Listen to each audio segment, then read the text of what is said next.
to this week's edition of World Crisis Radio. This is your host, Webster Tarpley, speaking from Washington, D.C., and it is now our New Year's program. It is the final program of 2017, and we'll be looking back over 2017 and looking forward into 2018. And, of course, this continues a kind of review of this nature, which we've been conducting really all week on the American system. That is to say, the other radio program that I do, which you can always access for a token fee if you go to americansystem.tv, americansystem.tv. So we have to look at the principal historical tendencies of our own time.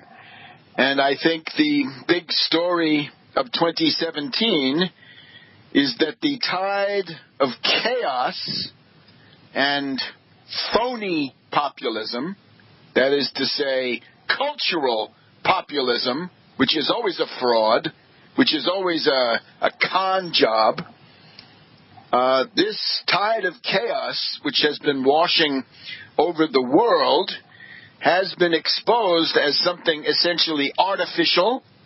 It's not even authentic cultural populism. That never is really authentic. It is the product of intelligence agencies. In other words, it's a colossal market of dupes, and that extends from Brexit to Trump to Marine Le Pen to Wilders in the Netherlands. None of this is really a sociological phenomenon.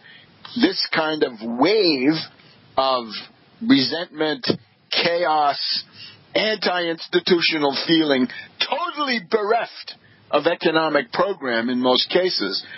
This has been imposed artificially on the world, and it seems to me that these exponents of chaos and, of course, nihilism, because that's the ruling ideology of this wave, the nihilists have essentially broken their sword against the constitutional institutions of the United States.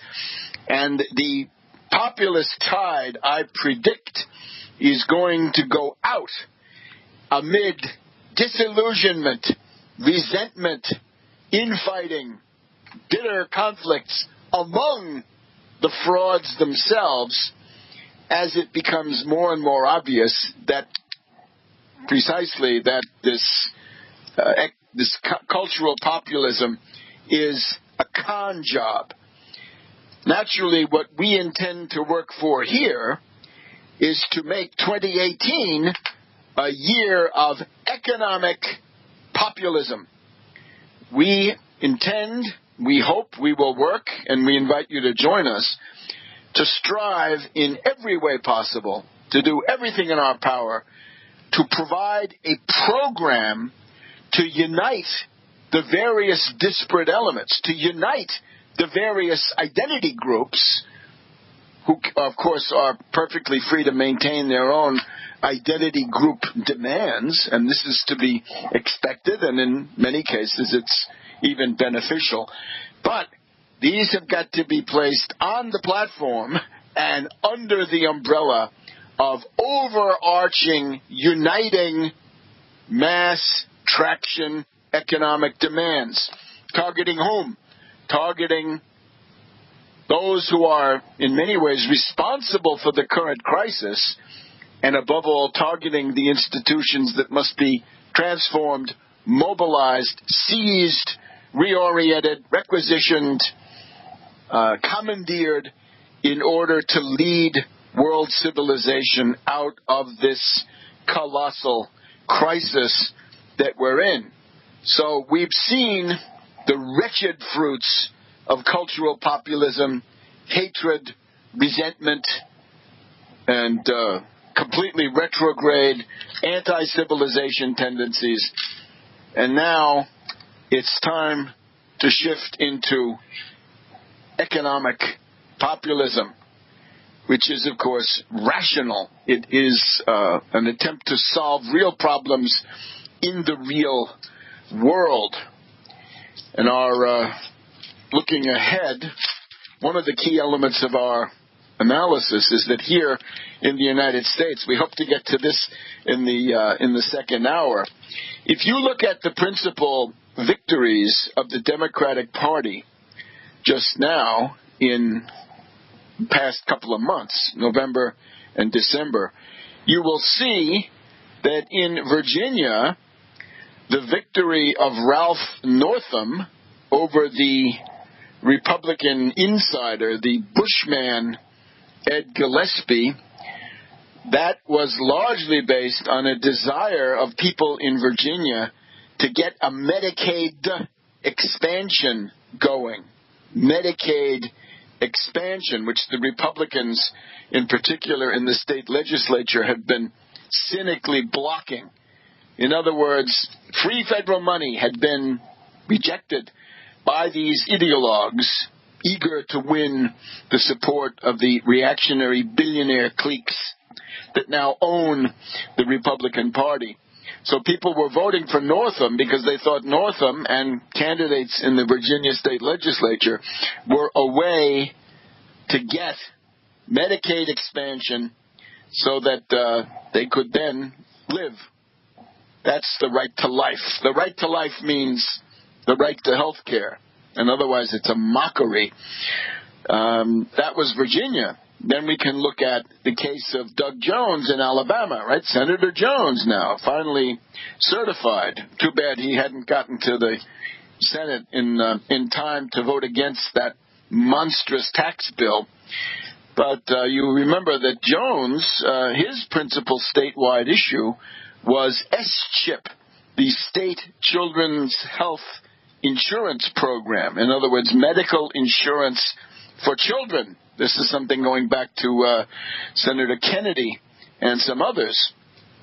You look at these two states, right? The Democrats are winning based on mass traction economic demands. Now, of course, it's true that in Alabama, the people who actually cast the votes were to a remarkable degree black voters, black women voters, right? 98% of them voted for Jones. But this, in some ways, this begs the question. In other words, the black women are not voting for black women. They're voting for S-CHIP. In other words, they want their children to survive and live. And this is a way to express that. So I think a proper reading of these recent elections is indeed that the hour of the mass traction economic demand, class-based, targeting Wall Street, targeting the Federal Reserve, these are the ideas whose time has come, and that will be the job of this broadcast, the Tax Wall Street Party, the United Front Against Austerity, as we go into these severe struggles, the tempests of 2018. Keep your eye on those points. A supplementary point is, in a recent election, if you remember in Mississippi, one of the, and this, it works on the Republican side too, that Thad Cochran, Senator Thad Cochran, elderly, frail, sickly, had to fight off a Tea Party challenger, another guy who wouldn't concede. And remember that Thad Cochran was able to prevail because he said, I'm in favor of taking federal education money so that we can have money for our schools. And the opponent, of course, as a lunatic ideologue, said, no, that money is tainted, it's federal money, and I don't want to take it. I guess he was trying to please some billionaire with that. But this is now the reality. And we'll be back in a minute here on World Crisis Radio. Welcome back to World Crisis Radio. It's our year-end edition, last broadcast of 2017, year of struggle, year of sacrifice, and we're looking forward to 2018 when we are hoping that the 2018 election will be the beginning of the end of the current regime in the legislative and in the executive branches, and that will come in time to also save the judicial branch from being infested with fascists. What else can we say? We've got quite enough fascists in the judicial branch. Now, we have, at the end of this year, as a kind of bookend, right, we have this, the dotard of Pennsylvania Avenue. People follow him, right? He tends to put himself in the middle of everything. We have what will now become infamous as his grill room soliloquy, his grill room tirade. This is written up by Michael Schmidt and Michael Shear in the New York Times, dated yesterday. This is at the golf club in West Palm Beach, cavorting among the billionaires. And I think we have to look now, even before we get into the contents, the linguistic form, or I would prefer to say the philological form of this statement is disturbing and requires attention. People remember Rudy Giuliani, America's mayor, someone who then became involved in the 9/11 story in ways which were not flattering to him. And when Giuliani tried to get somewhere in nationwide Republican politics, you'll remember that his constant refrain was 9/11, 9/11, 9/11, 9/11, 9/11. Everything was 9/11 because he was, of course, America's mayor who had become so famous or notorious or infamous around the 9/11 issue. And some even said that if you did a kind of grammatical analysis or a linguistic analysis of the typical sentence structure of a statement by Giuliani, what you would find was the general tendency was verb, noun, 9/11. Verb, noun, 9/11. That was the general idea of the way he talked. Now, I think we're going to have to say that in the case of Trump, this is now something similar, but of course with important changes. Based on the interview, the grill room interview that Trump gave, which appeared yesterday in the New York Times, or at least on their website, he talks about no collusion. And he's not content to say no collusion once.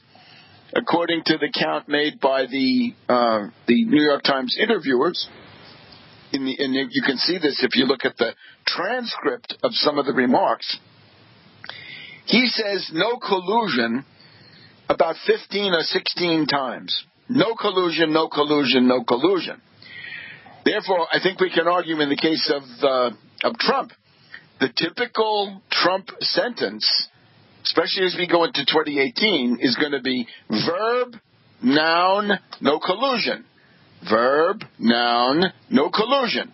That's the model utterance, the model statement coming from Trump.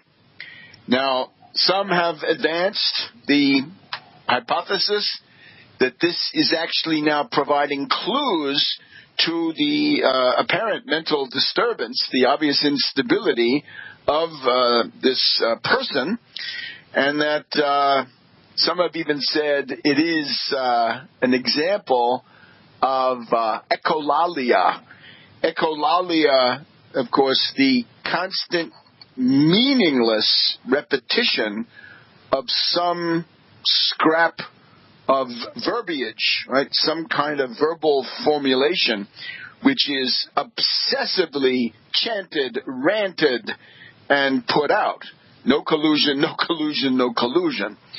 Now, needless to say, echolalia may be in question, but rather I think it's maybe more a case of this individual being profoundly frightened that the investigation into Russiagate, into the collusion, of course, to the tampering with the election in general, even down to congressional races, even down to the social media creating fake demonstrations on U.S. territory using dupes relatively available on the lunatic fringe and the sort of the paranoid frontier, the outer limits of civilization.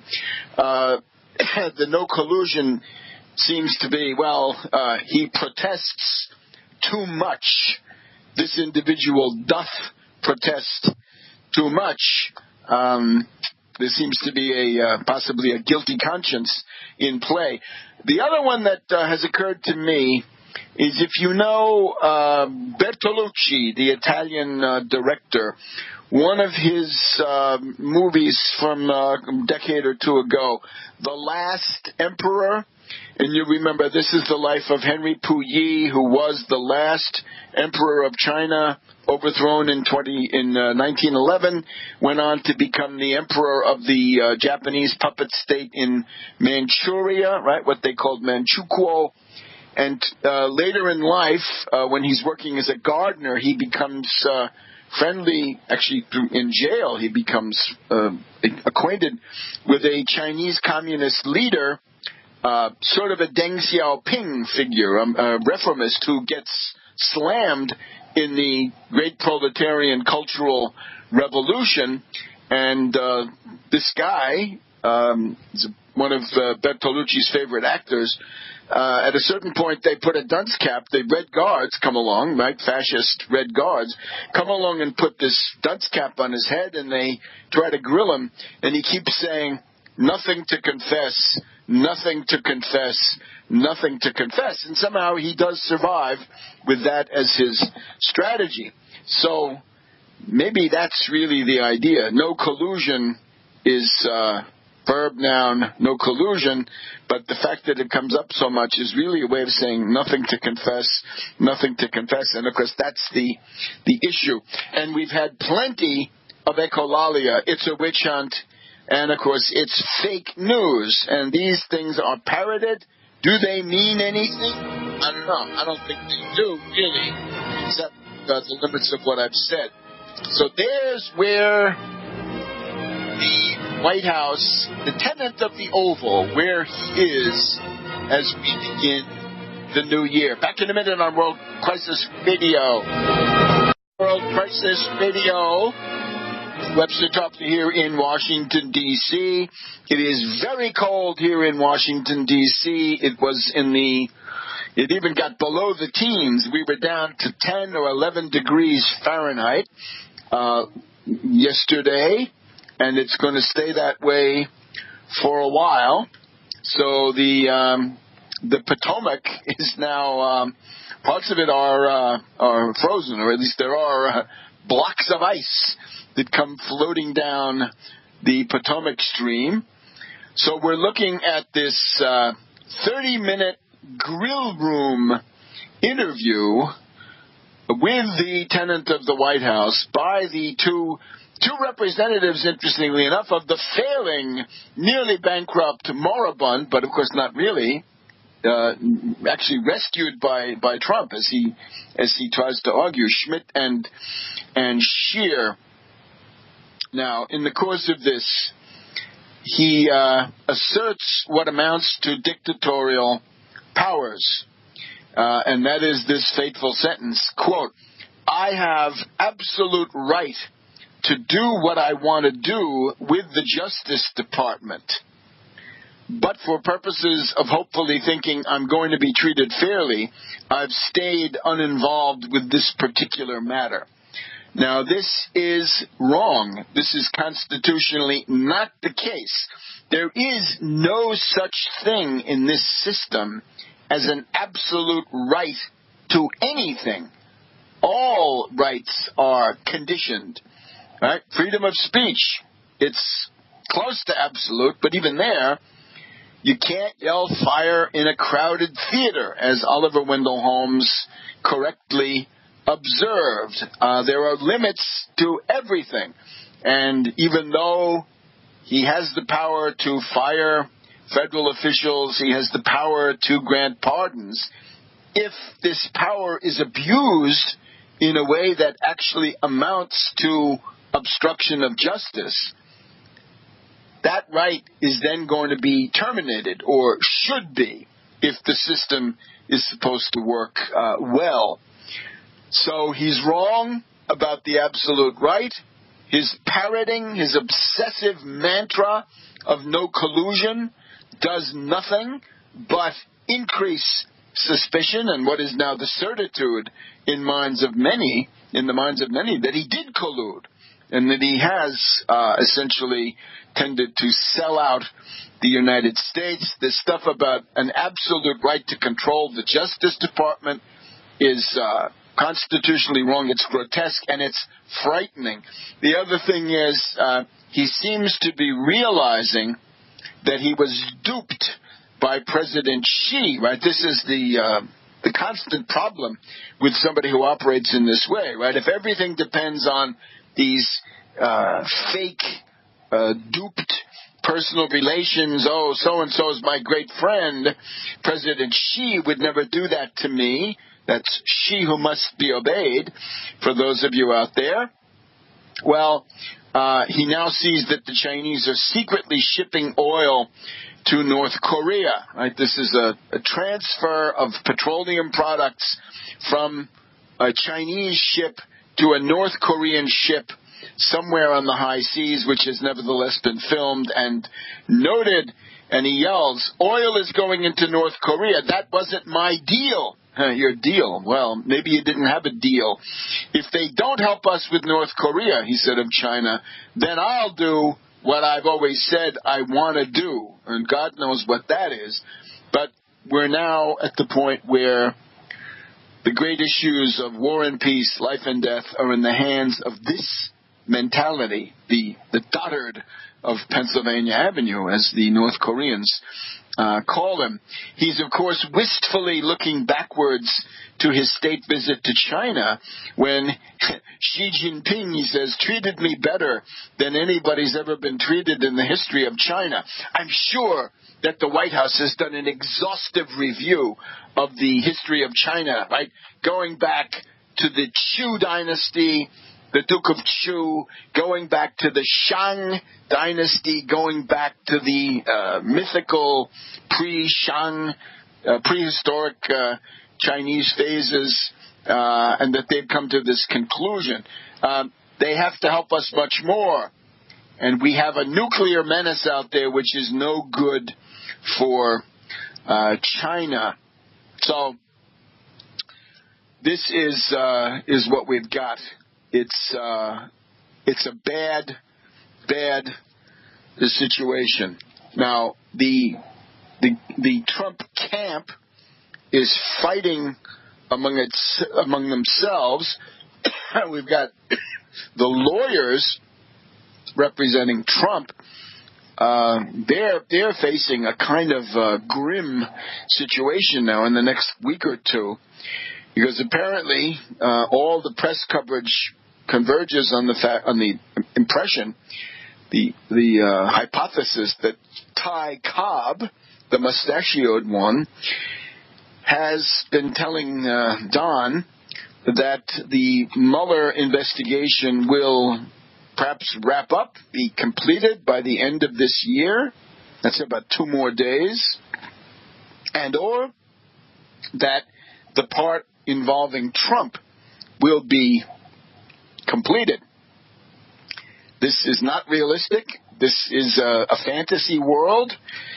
And sometime next week or the week after that or sometime in January, it's likely to dawn on the principal here that that investigation is continuing, and so much so that the various legal representatives, the attorneys representing Trump, are reportedly getting ready to impeach the character of General Flynn, to blacken his reputation, that they're going to be spouting that General Flynn is a liar.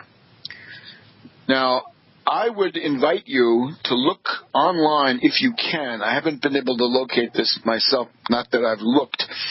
On Christmas Day, MSNBC broadcast what seemed to be about 10 or 12 hours worth of programming, chronologically arranged to cover the main events of 2017 and perhaps even earlier in the transition, but 2017 mainly, from the point of view of Russiagate, Trumpgate, and these issues that we're now going to be dealing with more and more. The Comey firing, the Mueller investigation, the Sessions recusal, the Flynn firing, and all of this stuff, right? And when you see it in a concentrated dose, right, I would urge you to get that. Don't watch football games on New Year's Day. Try to binge watch that MSNBC programming if you can find it somewhere online, because you will then come out of that with a pretty good feel for the mass of evidence and leads which point certainly to obstruction of justice and similar offenses, but then also to other kinds of collusion, conspiracy, right? Conspiracy against the United States. And now we're looking especially this Flynn, the attempt to denigrate Flynn, that he's a liar, right? He used to be a great guy. It used to be, he's a good guy. You got to go easy on him. Can't you let that go? But now a liar is what we're getting ready for. It depends, the triggering of this depends on what Flynn will testify to. But we've now got a kind of a purge, a continuous purge of the Trump White House, which we'll talk about here in just a minute on World Crisis Radio, New Year's program, end of 2017. World Crisis Radio. Once again, we're here once a week on World Crisis Radio. This program goes up on Saturday. But what do you do on Monday, Tuesday, Wednesday, and Thursday? Well, the answer is simple. You've got to tune in to the American System, and for that you've got to go to americansystem.tv, americansystem.tv. And again, for a mere bagatelle, you get those programs, and that's going to be indispensable, right? Because we're going into the phase of tempests, right? We've essentially been on red alert since several days before Christmas because of the acute danger of an attempted coup d'etat, a golpe, or actually auto-golpe, a self-coup. You're the head of the government and you do a coup against your own government to change it. That would seem to be the more accurate statement. We've been ready to try to protest that and indeed to fight back against it. And we've recommended that people, not because we like Soros, but because this is the one clearinghouse that we have. Somehow the libertarians don't give us this opportunity, and the Republican National Committee doesn't give us this opportunity. So you got to go with what you have, right? What was that statement? You go to battle with the army you have, not the army you wish you had. Well, act.moveon.org. Go there, and you'll find the location in your community, most likely, or nearby, big city maybe. If there's a move against Mueller, where do you go? What do you do to protest? Concerning the purge, just about 1/3 of the leading officials in the White House, sort of the top layer, the political appointees, have been ousted. It's about 30%. It's about 1/3, 31 individuals. And the most recent, Rick Dearborn, I think he's the deputy to Stepien. This is the political shop, so to speak, and that is in crisis. They're bringing in some outside guy who's supposed to take over, and then the people in those jobs are mediatized, and mediatized meaning that if before you reported to, say, Trump, now you're going to have to go through this interloper, and that's being mediatized, right? You've been essentially demoted, not because you lost your title, but because an extra layer of bureaucracy has been put in above you. That is what it means to be mediatized, at least in my understanding. So, a lot of people are mediatized. It's tremendously unstable. And speaking of instability now, let's look ahead. What are likely to be the principal events that will determine the course of politics during 2018? Well, I think we ought to focus, since we didn't really focus on this enough in the daily program over at the American System.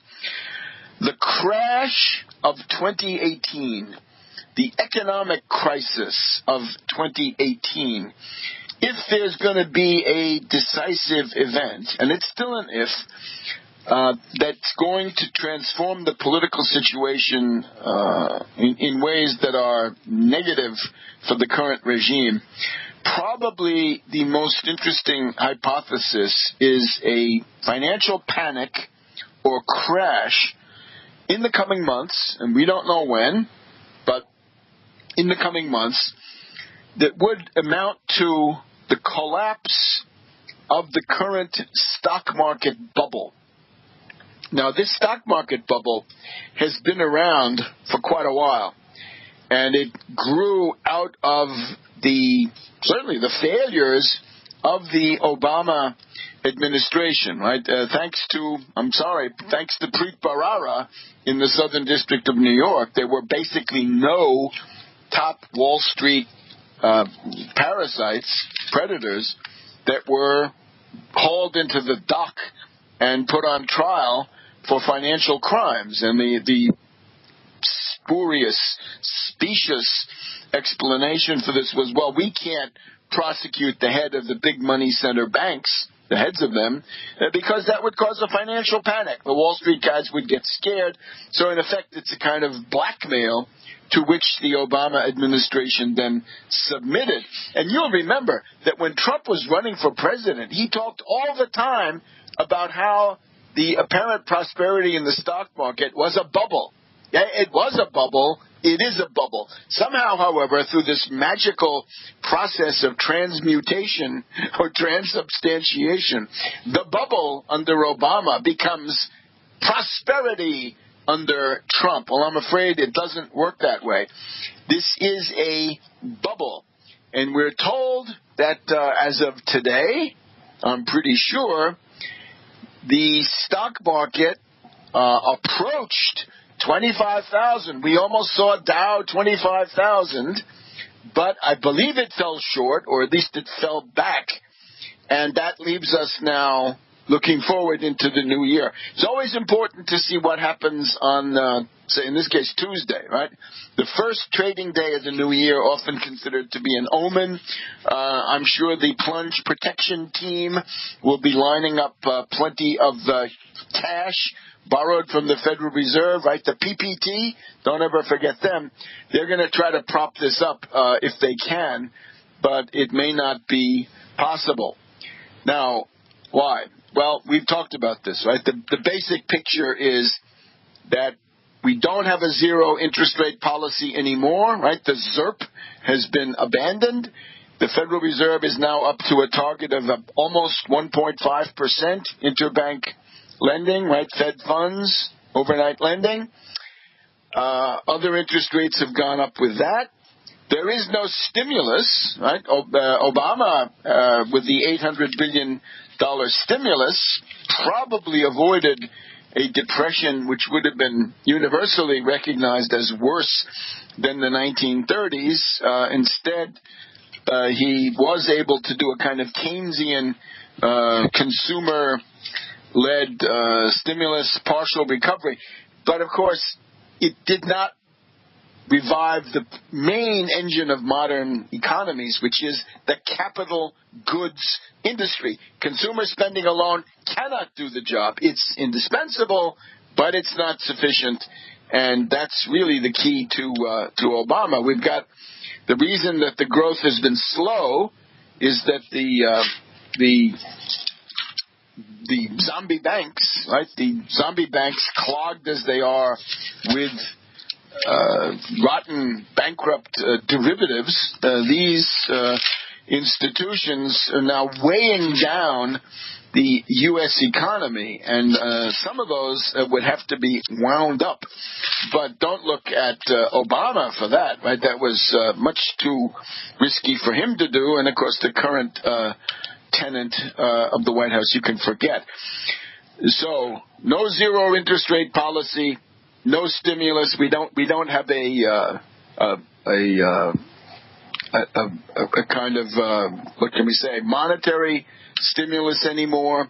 The monetary stimulus is gone because of the end of quantitative easing. Right? We've had quantitative easing 1, 2, and 3. We've now got quantitative tightening in the U.S., and we expect quantitative tightening by the European Central Bank and Mario Draghi. So that's really the basis of this, right? That is to say, central bank operations, which are being done, of course, in complete contempt for the national interest.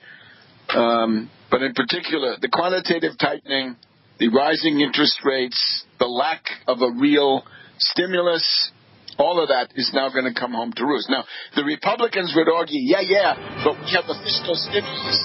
I'm afraid not. It's not going to be enough. And above all, that has already been factored in. That has been pre-discounted. It is reflected in the prices. It's priced in, and we'll explain why in the next segment of a World Crisis Radio.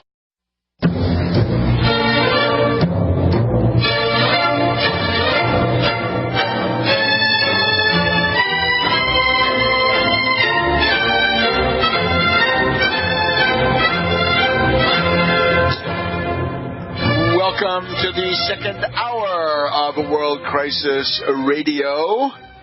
This is Webster Tarpley reporting from Washington, D.C. Now, we're looking towards economic instability, the beginning of a downturn. A crash cannot be excluded. The stock market has reached dizzying heights.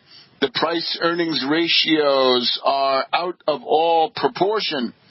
It is certainly the case that this is not based on an expansion of production, employment, plant and equipment, anything but.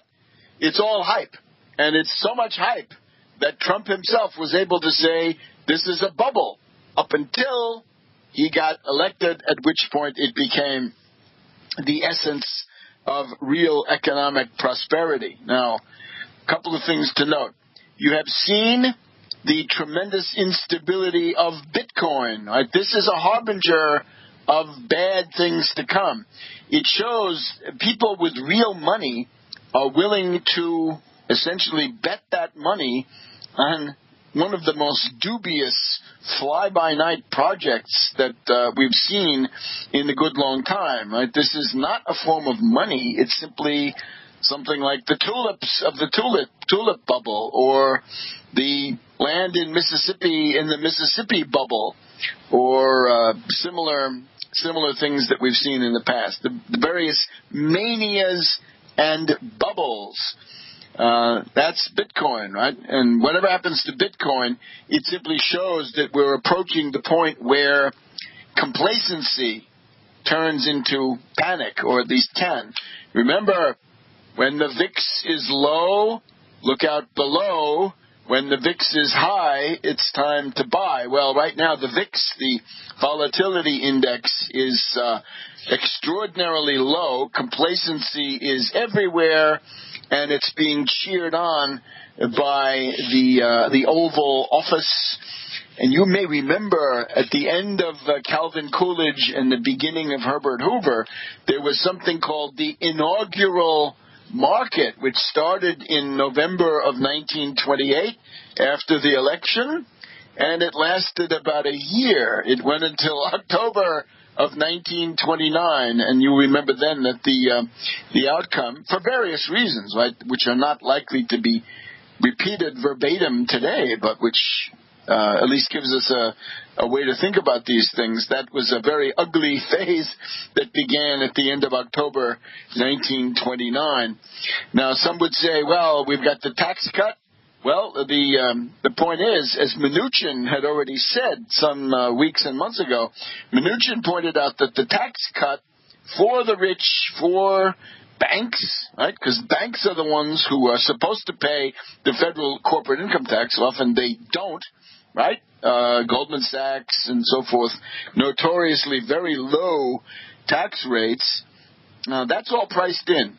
That is all amply pre-discounted, all reflected in the price of securities today. We're going to have a phase of tax chaos. This is because of the obscene haste and the slovenly methods used by the Republicans in throwing this tax giveaway together. It is truly a tax scam.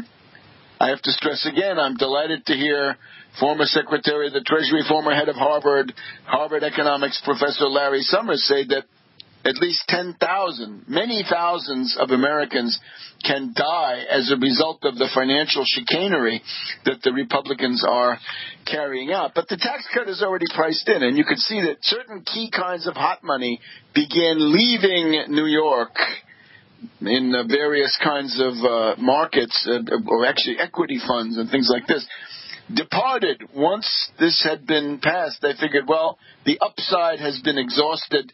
Time to get out of town.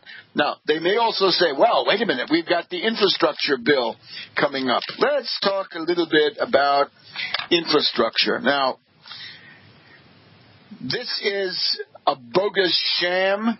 It is a cynical hoax by this administration. This is piloted by Elaine Chao, that is to say, Mitch McConnell's wife. She's the Secretary of Transportation. Her role, I think, is deplorable. She should resign. She should be fired. Of course, Mnuchin should resign and should be fired. But Elaine Chao, especially because she has now presided over disasters. That is to say, the Atlanta airport blackout, no electricity at Hartsfield International. Her beat, her responsibility. We then had the Tacoma, Washington train wreck. And then we had something strange at Dallas airport with smoke in the air conditioning system. All of that together, she must go. Ministerial responsibility is what we call that here. And that would be her departure. But she's going to stay, and she's going to try to sell, with the help of the Oval, this question of infrastructure. Now, when they say that, what do they mean? Well, $200 billion over 10 years. Over 10 years. That's $20 billion a year. Look, they claim then, well, that will leverage, that will be the bait to attract $800 billion of predatory private investors, right? People who expect to get a cash flow in return, and that adds up to $1 trillion. Well, I don't think they'll ever get there. And remember, according to the American Society of Civil Engineers, the total infrastructure bill is approximately $5 trillion. And that figure, which we arrived at independently here at the Tax Wall Street Party and the United Front Against Austerity, we have that built into our program. We want a $5 trillion line of credit or tender offer, even better, a tender offer of $5 trillion, the U.S. Federal Reserve turning away from rotten derivatives and the other junk that they've been buying and propping up. The tender offer should be $5 trillion to buy long-term 50, 60, 70, 100-year bonds, century bonds, at extremely low interest rates, approaching zero, and in some cases zero, that will provide for the rebuilding of the entire national infrastructure. In other words, a credit stimulus. Credit stimulus. That's the word. Fiscal stimulus. That's what the Republicans are trying. It won't work. Then you also have monetary stimulus. In other words, this printing money, right? QE 1, 2, 3 doesn't work so well. You've got to create demand in the economy, demand for capital goods, not just consumer goods, and that's the $5 trillion. So the $1 trillion that Trump is pushing falls far short, but it's even worse because the $200 billion of public money, well, you're never going to get it because the Tea Party caucus doesn't like that, and their hold over the Republican Party is tremendous. In other words, any Republican member of Congress that votes for infrastructure money is going to get slammed by the billionaire class, right? By the Koch, Combine, and similar people, right? Because that's fiscally irresponsible, not like this tax cut that we've just had. And then $800 billion from private sources. Well, that, of course, comes with strings attached. What does it mean? It means privatization of the existing, obsolete, and dilapidated infrastructure that we have. Privatize that, pay these predators and parasites to come in, and impose tolls, right? The philosophy of the pay toilet, writ large, is the essence of this program. It's a fraud. It says, let's privatize the old junk, slap tolls on it, and we'll call that an infrastructure program. This is a bogus sham, a cruel hoax, and we'll be back in a minute on World Crisis Radio. Welcome back to World Crisis Radio. Webster, Tarpley here in Washington, D.C. I think we've given you the essence of the Republican infrastructure scam, right? We've had a tax scam, and now we're going to have an infrastructure scam, and it's still a scam, and it's a net loss because you'll be paying for what you enjoy, what you have to use today for free. You will be expected to pay a toll. Now, before we let Chris Christie go into that night of oblivion and anonymity that may well receive him, unless he's picked up by the regime. We've now got this saga of the tunnels under the Hudson River between New Jersey and New York. And I want to thank our transportation rail correspondent in the New York, New Jersey area for sending this on. It's from Bloomberg. And we try to keep up with this stuff, right? This has been one of our issues for quite a while. It was clear that some years ago, Christie had gotten a hold of a promise of $3 or $4 billion of federal government funding, and that he was putting it together with money from Cuomo in New York State. He'd have to come up with some money from the New Jersey State Treasury. This might have meant increasing certain kinds of taxes. I don't think it ever really got to that phase. But the idea was that Christie in 2010 then came out and said loudly that this is too expensive, we can't do it, we don't want it anymore, to hell with New York State, to hell with Cuomo, to hell with the needs of the commuters who are mainly from New Jersey.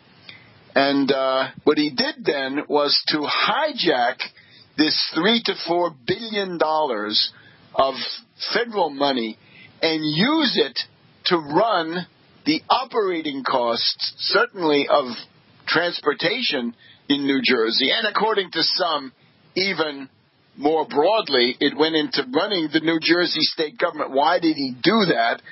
Well, because he was running for president and he didn't want to be the governor of New Jersey who raised taxes, because that would then make him persona non grata in the eyes of the Koches and the Mercers and the Adelsons and so forth.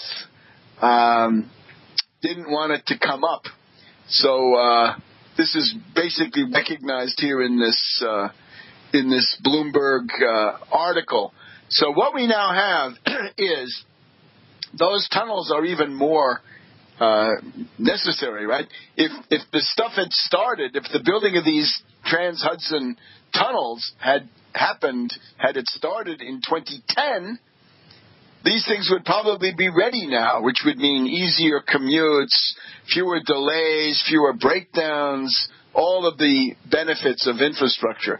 But Christie sabotaged it, and now it's going to be up to the future to pay for it. Now, back in 2010, Christie had said, I don't want to burden New Jersey taxpayers with cost overruns. Now it is expected that the riders on New Jersey Transit, the railroads, right?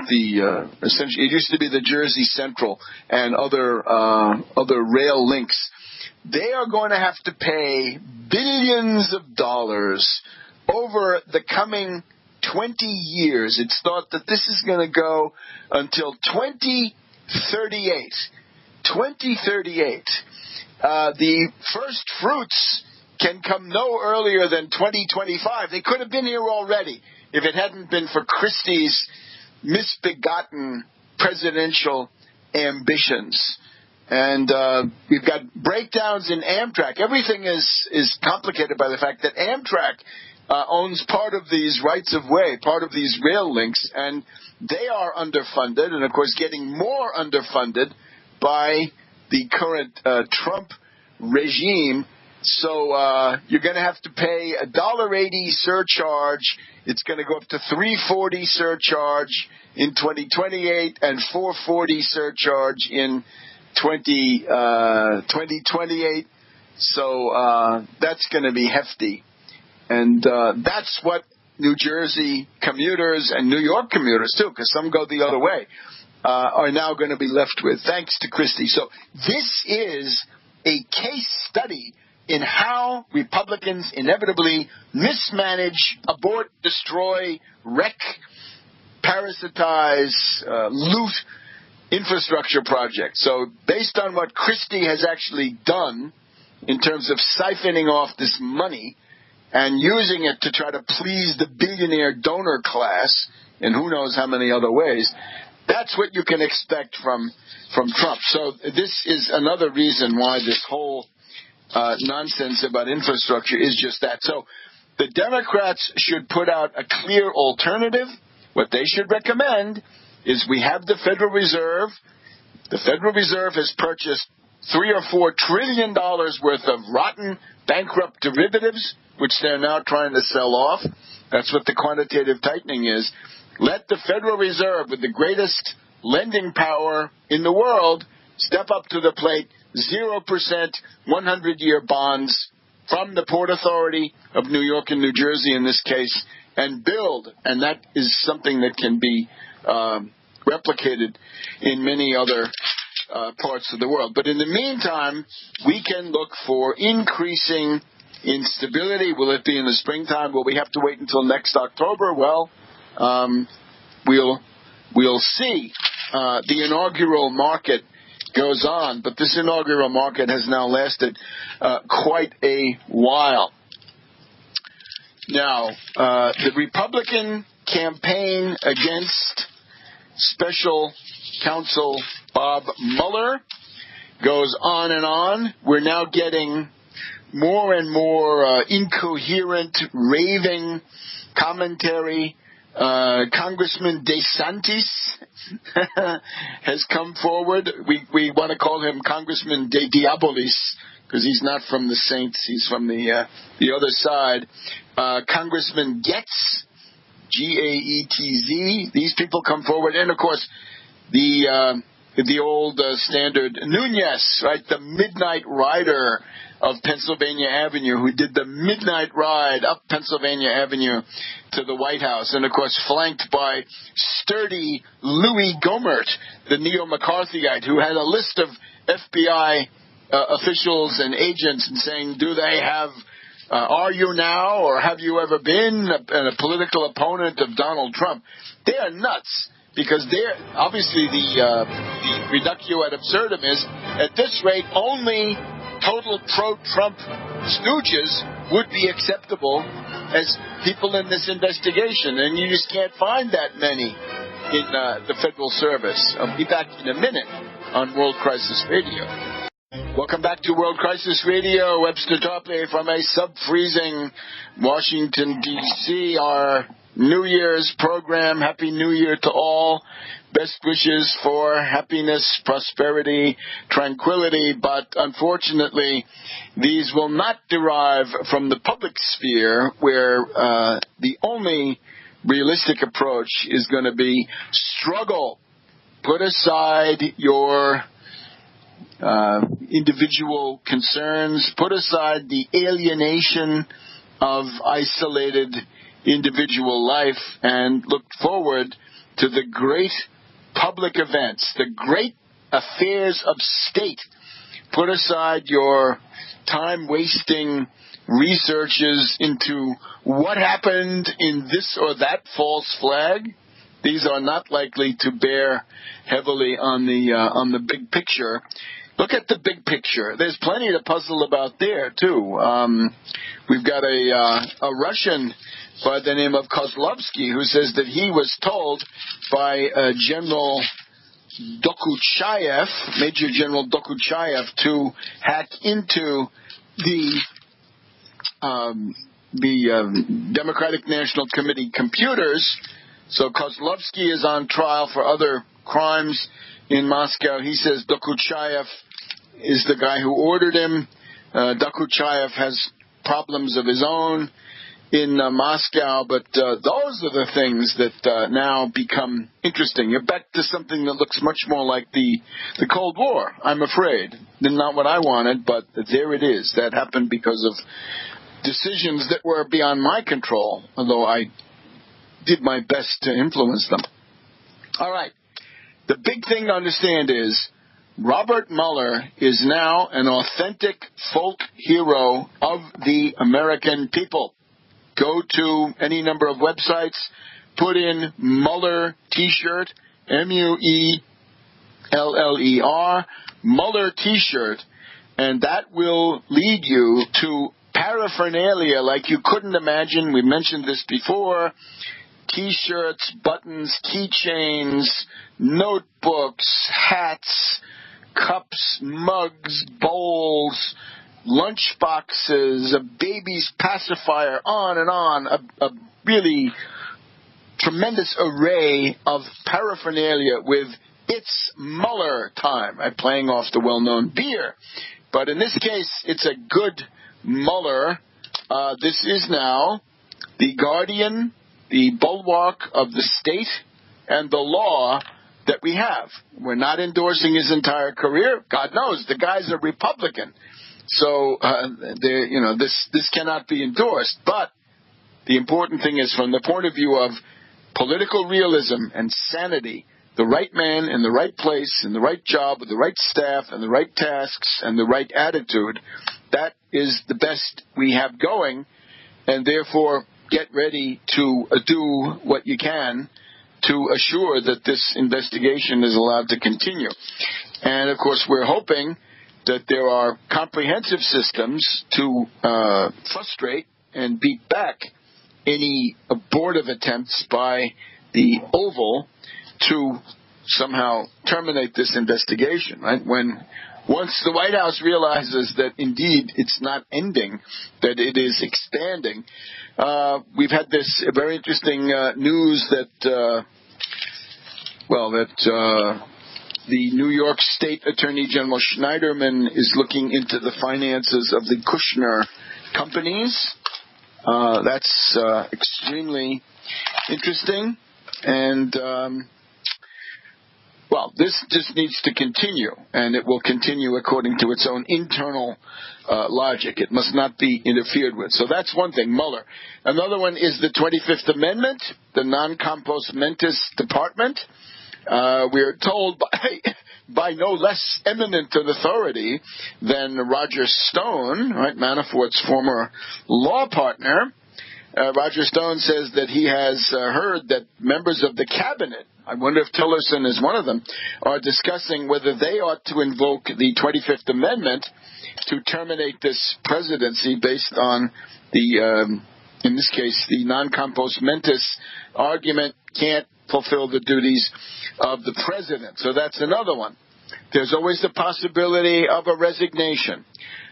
There's always the possibility that, for example, the Senate, which cannot initiate impeachment, might want to censure the current tenant of the White House. The censure would be something that was done to Andrew Jackson. Wouldn't that be interesting? Right? So that would be a way to get it across. Of course, we salute Congressman Al Green of Texas, 58 votes in the House of Representatives to begin discussions of impeachment, hearings, and so forth. Brad Sherman of California also gets kudos for his role in this. It went from essentially 2 or 3 in the House in October to 58 in December. And people who voted against that really have to search their consciences, because who could deny that there's the basis for hearings? Why are there not hearings? This is not an impeachment vote. It's a vote for hearings. Now, this is important for us.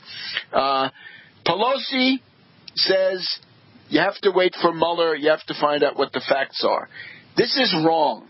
And the reason it's wrong is this is what I would call the Dershowitz theory of impeachment. And it's wrong. It comes from somebody who, whatever his expertise might be, is not primarily well-versed in Constitution or, I would say, history. I think he's concerned with other political considerations, quite frankly. But here's the idea. Impeachment does not depend on proving that a president violated a statute. It doesn't depend on that. It says treason, bribery, and other high crimes and misdemeanors. What is that? It means what the House of Representatives specifies that it means, and it's got to include the following. It is not, and I would say hats off to Tom Steyer, Steyer. He is I guess he's the alternative to Soros. Look at it that way. Better him than Soros, I would say, who has been putting a lot of his own money into spreading the word about impeachment. Right? This is, gold is where you find it. So he's put on a 1-hour educational at the National Press Club with a bunch of scholars, very concise, 4 or 5 different experts. Point out, impeachment is not to punish past violations of statutes. It's not. It can include that, but that's not the main thing. The main issue with impeachment is to protect society and the polity, the body politic, from future abuses, catastrophes, misrule, and so forth. So you cannot simply look and say, well, you haven't fulfilled the federal definition of obstruction of justice, or you haven't fulfilled some other statutory requirement. The statutory level is far too low, because this is now crimes of state, high crimes and misdemeanors, meaning at the level of the state, not did you embezzle money, or not did you engage in hanky-panky with Miss Lewinsky. No. It's got the standard is higher, but it's not so detailed. It's not the U.S. code. It's got to be, for example, to say if the tenure in office of a certain person might lead to World War III, then that would establish an overwhelming, overriding case that impeachment is in order. And that's what we've got to bear in mind. So don't listen to Dershowitz on this. This is simply wrong. Look at Federalist 65, Hamilton, and look at Edmund Burke. Back in a minute on World Crisis Radio. Back to World Crisis Radio. We only have one segment left. So much material, so little time. Good reason to subscribe to The American System. The American System. Go to AmericanSystem.tv, AmericanSystem.tv. Now, interesting article here in Vanity Fair a couple of days ago, I think wrong-headed, that Democrats are headed for a major clash over impeachment. This may be true, but they don't present it from the proper point of view. They cite Pelosi, Nadler, and Connolly here from the Virginia suburbs. Pelosi says we've got to wait for Mueller to discover the facts. It's partially true, but again, in this larger sense, you're trying to stop present and future abuses that are damaging to the society and the polity. And there is, I think, an overwhelming case. Connolly, this is somebody, I remember he supported the attack on Syria that seemed to be coming in 2013, a real right-wing Democrat of the, I think, the most lamentable kind. So Connolly is quoted there. He's very skeptical about having, impeachment. But now Nadler says impeachment is not something you want. Impeachment is very unpleasant. We don't want to do it. We got to be forced into it. What does that mean? One hopes that Nadler is a little bit better than that low level of analysis. Now, here in the Washington Post of a couple of days ago, here we are, December 21st, by Paul Kane. Forget what they say. House Democrats are readying for impeachment, and the main evidence the guy brings is the selection of Gerald Nadler to be the ranking Democrat on the House Judiciary Committee. This is where impeachment would originate. This is the guy who would become the chairman of the House Judiciary Committee in the event that the Democrats win the November election. And, of course, the most recent poll shows that the generic ballot is plus 18. It's the highest generic ballot since 1938 in favor of the Democrats, I think, or maybe it's 1936. Nadler, so he's cautioning in general, and we have various members of the House. Sherry Bustos, Democrat of Illinois, says, well, people want to get things done. Yeah, what things? Destroy Obamacare? Start World War III with Korea? Have a dictatorship where the president can have an absolute power to order the Justice Department to arrest any person? Are we nuts? What is the something? Can we get into the substance for once? Not just the wonderful bipartisan process that so many fatuous politicians want to prate about. But now, Nadler has been fighting Trump on the Upper West Side of New York. He's been in the New York State Assembly, then the House of Representatives for 40 years. He won a secret ballot among Democrats, 118 to 72. And from Schumer, we hear there is nobody better prepared if the president messes around with the Constitution. Nobody better prepared to handle it than Jerry Nadler. Schumer and Nadler have been confidants since 1970s, and the idea is that this is going to be a big issue. Certainly, the American people, the most recent PPP, public policy poll, 49% in favor of impeachment. There's a more recent one that says 41%. I think that's too pessimistic. Remember, the goal of impeachment is to stop World War III, stop economic genocide, and stop the consolidation of a dictatorship. That's the purpose, not backward-looking, although that, too, once you get going. That's the backward-looking part is the part that Mueller can do. And then you've got things that Mueller will not reach, most likely, with things like emoluments, right? Don't expect to see that in a federal indictment, but then again, it might be. Now, in conclusion here, if you watched television during the Christmas holidays, you will see that the world of faith around the world has repudiated Trump. Let me just go through a few. Justin Welby, Archbishop of Canterbury, These are always veiled polemics, not by name, but you get the idea. In 2017, he says, we've seen tyrannical leaders enslave their peoples, populist leaders deceive them, and corrupt people rob them.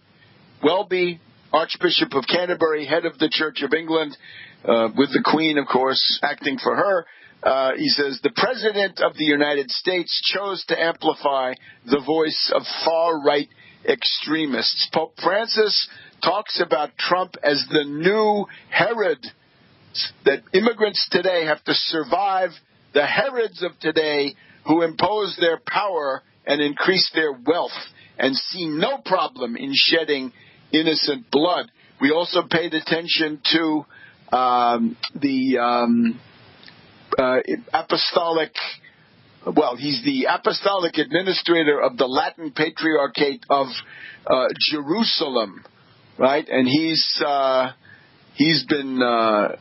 gave the speech in the homily in the Church of the Nativity there in Bethlehem, right, with President Abbas of the Palestinian Authority in the congregation, I think, just visiting. I think he's not a Christian, but many Palestinians are Maronite Christians, Melkite Christians, Greek Orthodox, and so forth. So that's Pete Sabala,